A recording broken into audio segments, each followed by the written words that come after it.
Video को अंत तक देखें, चैनल को सब्सक्राइब करें और आगे अपने दोस्तों को भेजिएगा। साथ रहता था। उनकी रहमत नाम की एक बहुत ही सुंदर सी बेटी थी। महेंद्र और उसकी बीवी अपनी बेटी की शादी करवाना चाहते थे और ऐसे ही एक दिन उनके पास कमल नाम के एक NRI लड़के का रिश्ता आता है और थोड़े ही दिनों बाद वो अपनी भाभी नयनतारा के साथ रहमत को देखने आता है। आइए जी आइए, बैठिए। अरे परमिंदर, जरा इन लोगों के लिए कुछ खाने को लेकर आओ। हाँ जी होने लेके आई। आ लो जी। वैसे बड़े भाई साहब नहीं आए? जी नहीं, वो दरअसल आना तो चाहते थे लेकिन उन्हें किसी जरूरी काम से पेरिस जाना पड़ गया। वैसे आप अपनी बेटी को तो बुलाइए। हाँ जी जरूर। रहमत हाथों में चाय नाश्ता लिए वहाँ आ जाती है और कमल को वो पहली ही नजर में पसंद आ जाती है। नयनतारा रिश्ते के लिए हाँ कर देती है और उनसे दहेज की बात करना शुरू कर देती है। जी देखिए, वैसे तो घर में कोई बड़ा नहीं है, सिर्फ और सिर्फ इनके बड़े भाई साहब ही हैं। वो इस वक्त यहाँ नहीं है तो बाकी की बातें मुझे ही करनी पड़ेंगी। जी जरूर जरूर। जी तो कितनी प्रॉपर्टी आप हमारे नाम करना चाहेंगे? महेंद्र नयनतारा की सारी शर्तें मान लेता है। थोड़े ही समय बाद उन दोनों की शादी हो जाती है। शादी के बाद कमल और रहमत होटल में चले जाते हैं जहां वो अपनी सुहाग रात मनाते हैं। अगले ही दिन वो दोनों एयरपोर्ट पर लंदन की फ्लाइट पकड़ने के लिए जा रहे होते हैं। तभी कमल रहमत से टॉयलेट जाने का बहाना बनाकर वहां से निकल जाता है। रहमत उसका इंतजार करते करते थक जाती है और वो उसे ढूंढने लगती है, लेकिन कमल उसे कहीं पर भी नहीं मिलता। वो एयरपोर्ट से रोती रोती अपने घर आ जाती है। उसके माँ बाप उसे इस हालत में देखकर उससे पूछते हैं, रहमत पुत्र की होया? तू रो क्यों रही है? माँ वो मुझे कल एयरपोर्ट पर अकेला छोड़कर चले गए। मैंने उन्हें हर जगह ढूंढा पर वो मुझे कहीं नहीं मिले। माँ क्या बेटा, तू क्या कह रही है? जी तुसे एक काम करो ना, जाओ सबनू लेके लब्बो। कमल इत्थे किते होना है। महेंद्र कुछ लोगों को अपने साथ लेकर कमल को ढूंढने निकल पड़ता है। थक हार कर कमल अपने भाइयों के साथ जाकर पुलिस कंप्लेन कर देता है। वहाँ इंस्पेक्टर उनसे कहते हैं, जी देखिए, बाकी सब तो ठीक है, मैंने आपकी कंप्लेन लिख ली है, लेकिन आप सब लोगों ने उस लड़के के बारे में पहले कुछ पता करा था कि वो कौन है, कि कहाँ रहता है और क्या काम करता है वगैरह वगैरह? जी नहीं। जी देखिए, ऐसा है कि ऐसे लोग नकली NRI बनकर आते हैं और एक अमीर लड़की से झूठी शादी कर उनकी प्रॉपर्टी और पैसा अपने नाम कर भाग जाते हैं। इंस्पेक्टर की बातें सुन वो लोग काफी ज्यादा डर जाते हैं और सभी अपने घर आ जाते हैं। ऐसे ही कुछ दिन निकल जाते हैं और रहमत को पता चलता है कि वो कमल के बच्चे की माँ बनने वाली है। वो ये बात जाकर अपनी माँ को बताती है। माँ, मैं कमल के बच्चे की माँ बनने वाली हूँ। हाय, ये क्या कह रही है पुत्र? तेरे पापा नु पता चलिया ना, ओ तेनू ता इस बच्चे नु जान तो मार देंगे। नहीं माँ, ऐसा नहीं हो सकता। ये जो है जैसा है मेरा बच्चा है, मैं इसे अपने हाथों से नहीं मार सकती माँ। तभी वहाँ से रहमत के पिता गुजर रहे होते हैं और वो उसकी माँ के साथ हो रही सारी बातें सुन लेते हैं। क्या तू उस इंसान के बच्चे की माँ बनने वाली है जिसने तुझे 2 दिन की शादी के बाद बेसहारा छोड़ दिया था? नहीं पापा जी, मैं इस बच्चे को नहीं मारूंगी और जो भी हुआ उसमें इस नन्ही सी जान का भला क्या कसूर था? मुझे और कुछ नहीं सुनना, मैं इसके साथ साथ तुझे भी मार दूंगा। महेंद्र उसके ऊपर हमला करने की पूरी कोशिश करता है, लेकिन रहमत की माँ बीच में आ जाती है और उसे भागने को कहती है। महेंद्र के आदमी रहमत का पीछा करने लगते हैं कि तभी वो अरमान नाम के लड़के, जो कि दिल्ली का एक बहुत ही बड़ा बिजनेसमैन होता है, उसकी गाड़ी से जाकर टकरा जाती है और वो उससे कहता है, आई एम सो सॉरी, आपको कहीं लगी तो नहीं? तभी रहमत के पिता के आदमी उसे ढूंढते ढूंढते वहां आ जाते हैं और अरमान से कहते हैं, ओए, इसे हमारे हवाले कर दे। प्लीज प्लीज प्लीज मेरी जान बचा लीजिए, ये लोग मुझे मार देंगे। वो उन सभी को मारकर वहां से भगा देता है और रहमत से इसके पीछे की वजह पूछता है। तब रहमत उसे सारी बात बताती है और उसकी बात सुनकर अरमान उससे कहता है, देखिए आप चिंता मत कीजिए, फिलहाल आप मेरे साथ दिल्ली चलिए ताकि आप इनसे महफूज रह सकें। रहमत अरमान के साथ दिल्ली चली जाती है और उसके साथ वहीं रहने लगती है। अरमान उसे अपने ऑफिस में सेक्रेटरी की जॉब दे देता है, जिससे वो अपना और अपने होने वाले बच्चे का ध्यान रखना शुरू कर देती है। वक्त ऐसे ही बीतता जाता है। अरमान और रहमत में अच्छी दोस्ती हो जाती है। धीरे धीरे अरमान को रहमत से प्यार हो जाता है और रहमत भी उसके अच्छे स्वभाव को देखकर उसे पसंद करने लगती है। ऐसे ही एक दिन अरमान अपने दिल की बात बताने के लिए रहमत को ऑफिस बुलाता है। अरमान, आपने मुझे बुलाया? हाँ रहमत, बैठो, मुझे तुमसे कुछ बात करनी है। हाँ अरमान, कहिए।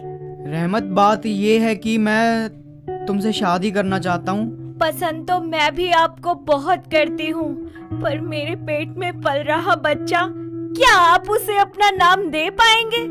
देखो रहमत, मैं जानता हूँ, तुम इस बात की बिल्कुल भी चिंता मत करो। मैं तुम दोनों को संभाल लूंगा और तुम्हारे बच्चे को अपना नाम दूंगा। अरमान और रहमत दोनों एक दूसरे को गले लगा लेते हैं और जल्दी से जल्दी शादी करने का फैसला लेते हैं। कुछ दिन ऐसे ही बीत जाते हैं। अरमान अपनी सगाई का फंक्शन रखता है, जहां बड़े बड़े बिजनेसमैन आते हैं, तो वहीं अरमान के बचपन का दोस्त कमल भी वहां आता है, जो कि वही इंसान होता है जिसने रहमत से शादी करके उसे धोखा दिया था। अरमान उसका स्वागत करता है। तो आ ही गया तू?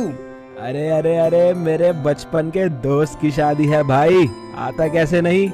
वैसे एक बात बता, मैंने सुना था तेरे बिजनेस में काफी लॉस हुआ था। अरे हाँ यार, अब सब ठीक है, मैंने अपना बिजनेस दोबारा खड़ा कर लिया। अरे अब यहीं खड़ा खड़ा बात करेगा या मुझे भाभी से भी मिलवाएगा? आ चल, मिलाता हूँ। अरमान उसे रहमत से मिलने ले जाता है और जैसे ही कमल को रहमत देखती है तो उसके चेहरे के आगे उसके अतीत का काला साया आ जाता है और वो स्टेज पर से ही रोती हुई अपने कमरे में भाग जाती है। अरमान उसके पीछे जाकर उससे पूछता है, रहमत बताओ तो क्या हुआ? अरमान, आज मैंने उस इंसान का चेहरा देखा जिसकी वजह से आज मैं इस हालत में हूँ। कौन है वो रहमत? बताओ मुझे। वो और कोई नहीं, आपके बचपन का दोस्त कमल है। कमल की सच्चाई जानकर अरमान आग बबूला हो जाता है और वो तुरंत नीचे जाता है। ऐसे में वो कमल की खूब पिटाई करता है और कमल एकदम से उसे पीछे धकेल कर उससे पूछता है, अरे यार, आखिर बात क्या है? तू मुझे मार क्यों रहा है? मुझे शर्म आती है कि तू मेरा दोस्त है। तूने रहमत से बस इसलिए शादी की ताकि उसका पैसा और प्रॉपर्टीज हाथ आ सके। जानता भी है वो तेरे बच्चे की माँ बनने वाली है। सच जानने के बाद अरमान अपने दोस्त पर कोर्ट में मुकदमा दायर कर देता है। अदालत उसे धोखाधड़ी और रहमत की जिंदगी के साथ खिलवाड़ करने के लिए 10 साल की सजा सुनाती है। ऐसे ही वक्त बीतता जाता है। रहमत और अरमान एक दूसरे से शादी कर लेते हैं और थोड़े ही समय बाद रहमत एक बहुत ही प्यारी सी बेटी को जन्म देती है और फिर सब मिलकर एक साथ खुशी खुशी रहने लगते हैं। काव्या बहुत ही प्यारी और पढ़ी लिखी लड़की थी। वैसे तो वो घर के हर काम में अव्वल थी, पर उसमें बस एक ही कमी थी कि उसकी नाक बहुत ही ज्यादा मोटी थी, जिसके चलते आसपास के सभी लोग उसका खूब मजाक बनाया करते थे। उसके परिवार में उसकी माँ राजेश्वरी और पापा गौतम रहते थे। ऐसे ही एक दिन उसकी मम्मी उसे बाहर से सामान लाने को कहती है। काव्या, जरा बाजार से कुछ सामान ला दे लाडो।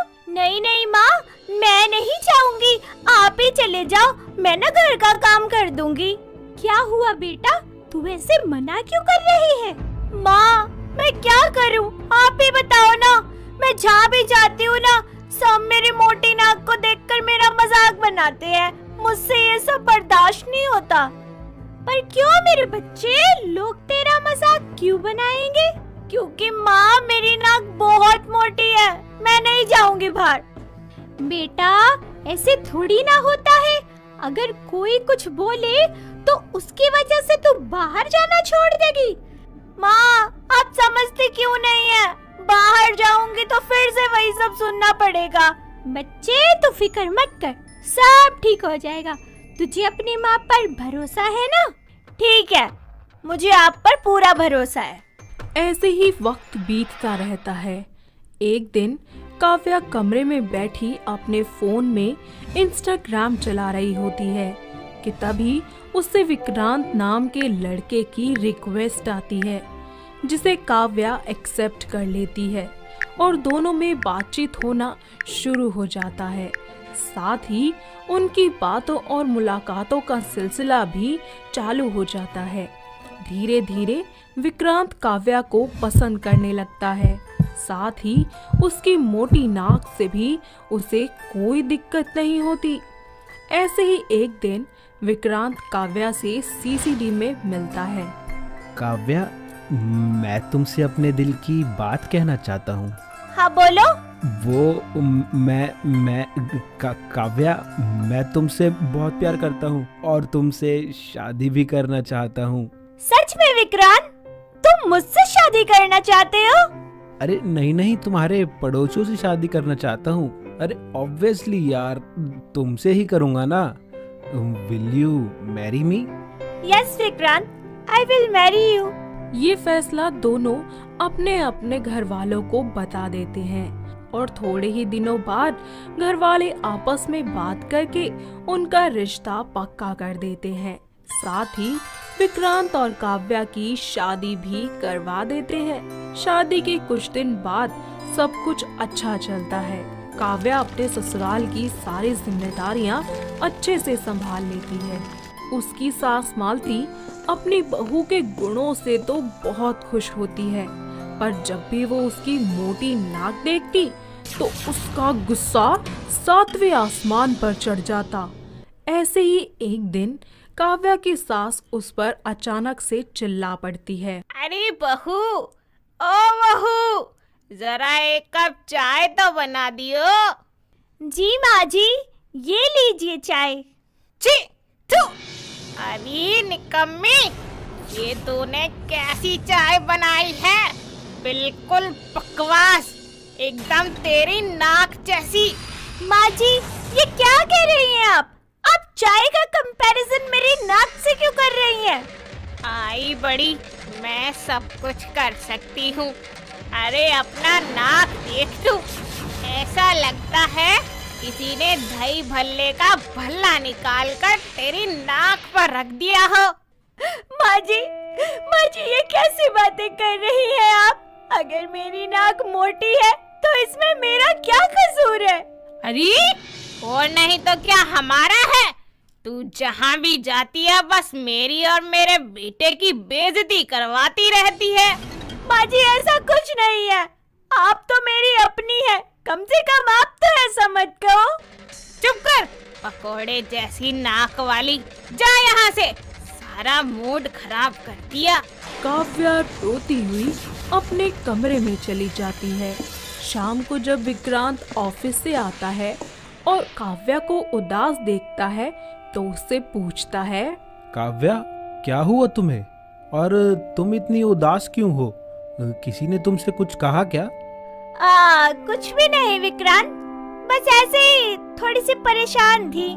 तुम सच बताओगी मुझे या मैं फिर माँ से जाकर पूछूं कि यहाँ पर आखिर हुआ क्या है? अरे नहीं नहीं, आप माँ जी से मत पूछिए, मैं बताती हूँ। काव्या दुखी मन भाव से विक्रांत को सारी बात बताती है। ये सब सुनकर उसे बहुत गुस्सा आता है। वो गुस्से से लाल पीला होकर अपनी माँ के पास जाता है और चिल्लाने लगता है, माँ, आज आपने कैसे बात करी काव्या से? आपको पता नहीं कि वो आपकी बहू है? आप ऐसा आखिर कैसे बोल सकती हैं? हाँ तो क्या हुआ, कह दिया मैंने उसे, मोटी पकोड़े जैसी नाक वाली। तू लाया ही है ऐसी बीवी, तो मैं क्या करूं? इतनी फिक्र थी तो कोई खूबसूरत लड़की लाता, बड़ा आया बीवी की शिकायत करने वाला। माँ, आपसे तो बात करना ही बेकार है। जब आपने उसको अपनी बहू मानना ही नहीं तो फिर क्या ही बात करनी है आपसे। लेकिन माँ, आप एक दिन बहुत पछताओगी। हाँ हाँ, अब तो तू भी अपनी बीवी की ही भाषा बोलेगा ना। ऐसे ही वक्त बीतता जाता है और दोनों माँ बेटे में काव्या को लेकर आए दिन कहासुनी होती ही रहती। ऐसे ही किसी दिन काव्या घर का सामान लेने बाहर मॉल में गई होती है और मालती घर में अकेले होने के कारण खुद ही खाना बनाने रसोई में चली जाती है। जैसे ही वो खाना बनाने के लिए गैस ऑन करती है कि तभी मालती की एक सहेली उनके घर आ जाती है और वो उससे बात करने में व्यस्त हो जाती है और मालती भूल जाती है कि उसने गैस के नॉब को ऑन ही छोड़ रखा है। कुछ ही देर बाद मालती की सहेली वहां से चली जाती है और काव्या भी सामान लेकर वापस घर आ जाती है। तब माँ जी, मैं आ गई घर का सामान लेकर। ठीक है, जा सामान रख दे और मेरे लिए थोड़ा सा सूप बना दे। काव्या रसोई में सूप बनाने जाती है कि उसी वक्त मालती को गैस की बदबू आती है और मालती को ये याद आता है कि उसने गैस की नोब ऑन करके ही छोड़ दी थी। मालती फौरन अपनी बहू को बचाने के लिए रसोई में पहुंच जाती है और गैस जलाने से उसे रोकती है। अरे अरे माँ जी, आप मुझे रोक क्यों रही हैं? आप ही ने तो कहा था सूप बनाने के लिए। अरे चुप कर तू, वैसे तो तू इतना ध्यान रखती है और आज तुझे पता नहीं चला कि गैस का नॉब ऑन था। अगर तुझे जरा सा भी कुछ हो जाता या मुझे देर हो जाती तो मैं अपने बेटे को क्या जवाब देती? उसे तो यही लगता ना कि मैंने तुझे मार डाला, इस आँख में झोंक दिया तुझे। नहीं माँ जी, ऐसा कैसे हो सकता है? जब तक आप जैसी प्यारी सी सासू माँ मेरे साथ है, मुझे डरने की क्या बात है? शुक्रिया माँ जी, आपने तो मेरी जान बचा ली। अरे मैंने तेरी नहीं बल्कि अपनी मदद की है। तुझे कुछ हो जाता तो मेरा बेटा मुझे जेल भिजवा देता चक्की पीसने के लिए, और इस उम्र में मैं बुढ़िया जेल में चक्की नहीं पीसना चाहती। अरे माँ जी, अब मान भी जाओ ना कि आपको मैं अच्छी लगती हूँ और आपको मेरी चिंता भी है। हाँ हाँ, आई बड़ी दादी अम्मा, मुझे ज्ञान देने वाली। जा काम कर। हाँ बाबा, जाती हूँ, मेरी प्यारी सासू माँ, मेरी रसमलाई। इस तरह गुजरते वक्त के साथ साथ काव्या का अपनापन और अच्छाइयाँ देखकर मालती का हृदय परिवर्तन हो जाता है और वो अपनी बहू को इस रूप में भी स्वीकार कर लेती है। साथ ही अब उसे अपनी बहू की मोटी नाक से भी कोई दिक्कत नहीं होती।